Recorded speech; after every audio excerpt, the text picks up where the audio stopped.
আপনারা দেখছেন Assam prime news 24x7 খবর পড়ছি আমি Susmita. State bank of India officers association north east circle Silchar রিজিয়নের উদ্যোগে 25 এপ্রিল 2026 তারিখে শিলচর সিভিল হাসপাতাল আধুনিকরণ দাবি কমিটির সহযোগিতায় একটি রক্তদান শিবিরের আয়োজন করা হয় শিলচর সিভিল হাসপাতালের ব্লাড ব্যাংকে। উক্ত রক্তদান শিবিরে শিলচর সিভিল হাসপাতাল আধুনিকরণ দাবি কমিটির পক্ষ থেকে উপস্থিত ছিলেন কমল চক্রবর্তী, ইন্দ্রাণী ভট্টাচার্য, মধুসূদন কর, বিবেক আচার্য, আঁখের নাথ প্রমুখ।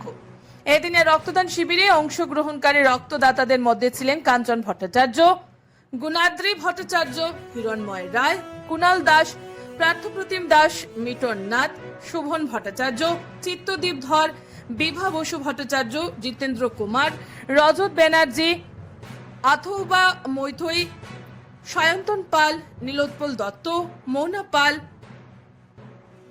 সুন্নাত মজুমদার, শুভম সিংহ, সুধাংশু কুমার, রিতায়ন দাস প্রমুখ সহ বরাক উপত্যকার 3টি জেলা থেকে মোট 28 জন রক্তদাতা। রক্তদানের পর এদিন সব রক্তদাতাকে মানপত্র দিয়ে সম্মান প্রদর্শন করা হয়। সিভিল হাসপাতাল আধুনিকরণ দাবি কমিটি ভবিষ্যতে একই ধরনের রক্তদান শিবির আয়োজনের প্রচেষ্টা অব্যাহত রাখার জন্য আপামর বরকবাসীর সহযোগিতায় আহ্বান জানিয়ে এদিনের শিবির শেষ হয়। Bureau report, Assam prime news 24x7 Shribas দাসের রিপোর্ট।